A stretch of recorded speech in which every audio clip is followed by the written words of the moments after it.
Peristiwa 23 Januari 1946 merupakan salah satu fase heroik rakyat Luwu dalam mempertahankan kemerdekaan dan mengusir penjajah Belanda. Sebuah peristiwa yang hingga saat ini telah diperingati setiap tahunnya sebagai Hari Perlawanan Rakyat Luwu. Peristiwa ini terjadi paling tidak dilatar belakangi, khususnya oleh dua aspek penting yang hidup dalam masyarakat Luwu, yakni aspek religiositas dan aspek kultural. 1. Aspek religiositas. Aspek ini dapat dilihat dari tindakan atau perlakuan pasukan Belanda terhadap pengurus masjid dan Al-Quran sebagai pedoman umat Islam. Peristiwa ini terjadi sebelum meletusnya peristiwa 23 Januari 1946. Saat itu, para pemuda pejuang yang sebelumnya telah melakukan perampasan senjata tentara dari tangsi-tangsi Jepang mendapat tekanan dari Belanda. Ketika Belanda masuk kembali ke Tanah Luwu bersama pasukan Australia, mereka kemudian mencari senjata-senjata Jepang yang telah dirampas pejuang. Dengan penuh kepongahan, tentara Belanda melakukan penggeledahan ke berbagai tempat, termasuk di wilayah Bua, untuk mengambil kembali senjata pasukan Jepang yang dirampas para pejuang. Pada tanggal 20 Januari 1946, tentara-tentara ini kemudian masuk ke dalam masjid Bua tanpa membuka sepatu. Mereka bahkan merobek-robek dan menginjak-injak Al-Quran. Tidak sampai di situ, beberapa tentara Belanda itu pun menyiksa dan melukai penjaga masjid atau doja yang ingin menghalangi aksi mereka. 2. Aspek kultural.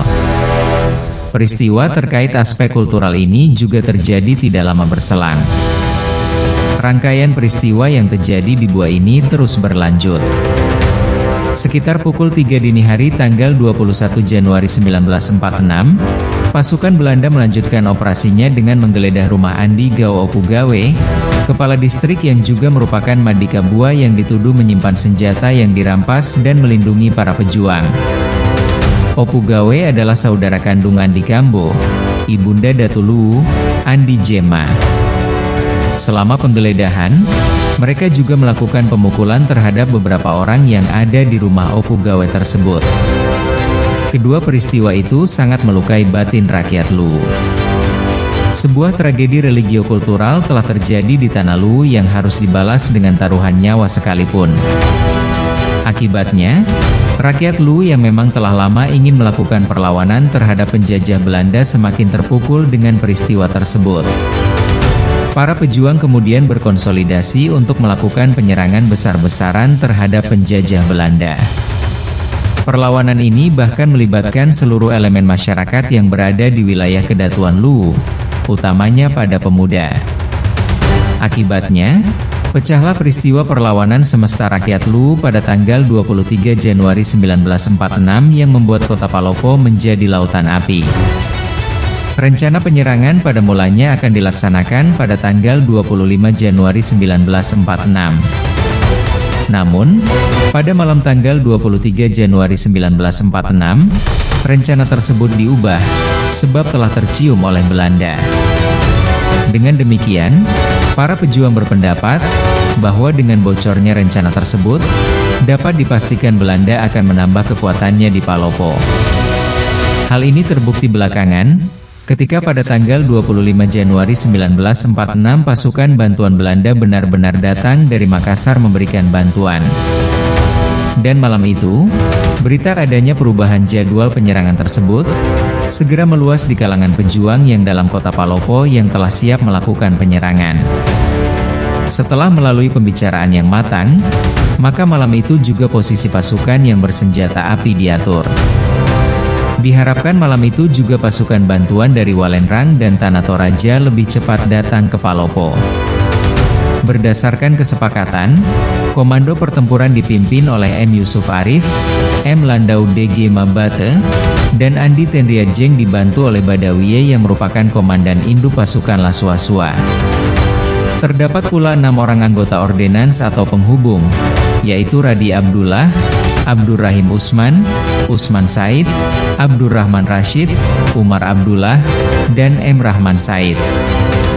Kesatuan yang bergerak dari Bua terdiri dari 3 kelompok, yaitu pasukan pertama dipimpin oleh Adi Wijaya dan Raden Sujono.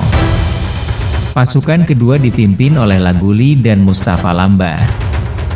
Pasukan ketiga yang bersenjatakan tombak dan badik dengan beberapa pucuk senjata di bawah pimpinan Andi Sultani.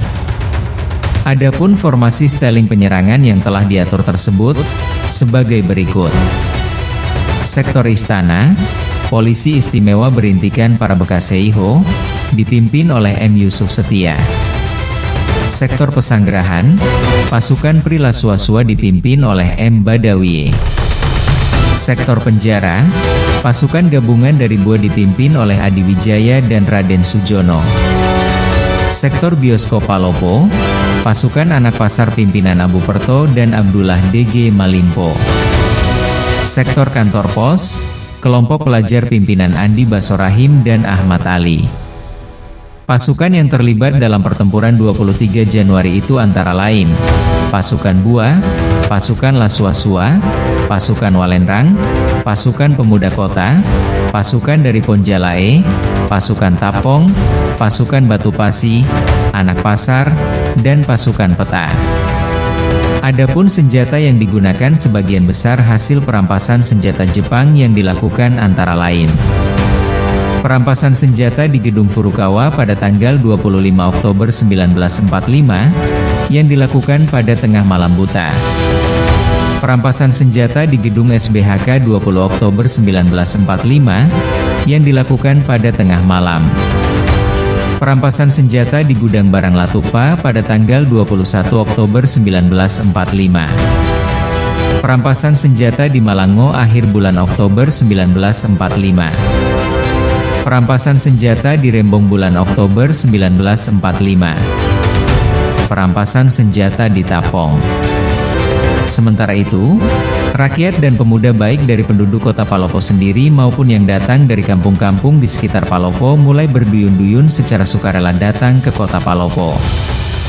Mereka pun turut membantu penyerbuan terhadap kedudukan tentara Belanda dengan bersenjatakan tombak, keris, dan berbagai senjata lainnya. Begitulah rakyat Luwu memaknai simbol-simbol religio-kultural pada masa itu. Perlawanan rakyat Luwu pada tanggal 23 Januari 1946 benar-benar menjadi momentum terbaik melakukan perlawanan terhadap Belanda. Para pejuang berhasil menguasai kota Palopo dalam beberapa jam, sebelum pasukan Belanda kembali menyerang setelah mendapat bantuan pasukan dari luar kota Palopo. Dan ketika kota Palopo diserang oleh Belanda dari dua arah pada tanggal 25 Januari 1946, kota Palopo pun menjadi lautan api. Terbakarnya kota Palopo ini kemudian diabadikan menjadi sebuah nyanyian rakyat yang sering juga dinyanyikan yang berjudul Kota Palopo yang Terbakar.